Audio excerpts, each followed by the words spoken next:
বন্ধুরা, চলে এলাম তোমাদের সঙ্গে আরও একটা ব্লগে। আমি জানি তো পায়রা কারেন্ট চলে গেছিলো, 5টা থেকে কারেন্ট গেছিলো। আর কারেন্টটা এলো 5টার সময় গেছিলো। কারেন্টটা এলো ঠিক 10টা, সাড়ে 10টাই বাজে এরকম টাইমে কারেন্টটা এলো। তো পায়রা খাওয়াতে পারিনি, এই সব পায়রাগুলো খাওয়াচ্ছি। কারণ হচ্ছে না খাওয়ালে অসুবিধা আছে। এইসবের পায়রাগুলো ছাড়লাম, তো ঠান্ডায় জড়সড়ো হয়ে গেছে ওরা। আরও পায়রা আছে, এগুলো ছাড়বো। কারেন্টটা বানায় এমন গেছিলো 5টা থেকেই এখন এলো কারেন্টটা।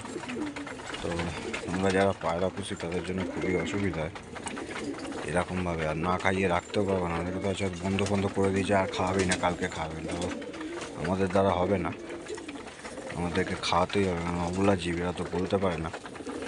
তো এদেরকে খাওয়াতেই হবে। যারা যারা কারেন্ট চলে গেছে বা এরকম কারেন্ট এলো, পায়রা কাঁপছে ঠান্ডায়, দেখো।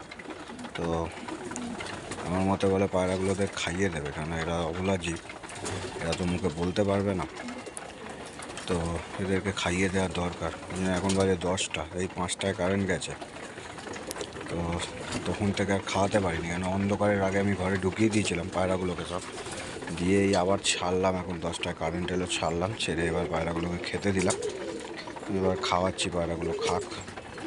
তো সবাইকে এটাই বলার বন্ধুরা, এরকম যদি কোনো সিচুয়েশান হয়, পায়রাগুলোকে কমসে কম খাইয়ে দিও। মানে পায়রা এদেরকে খালি পেটে রাখাটা ঠিক না, কারণ আবার সকালবেলা এদের ওড়ার জন্য প্রেশার দেওয়া হয়, তাড়া দেবো, এরও একটা এফেক্ট হয় না।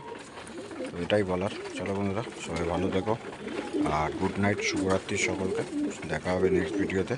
সবাই ভালো থাকবেন, সুস্থ থাকবেন। ভিডিওটা এটাই বলার যে সিচুয়েশান যদি এরকম কোনো খারাপ হয় তো এদেরকে খালি পেটে রেখো না, এটাই বলার। চলো বন্ধুরা, ভালো থেকো, সুস্থ থেকো।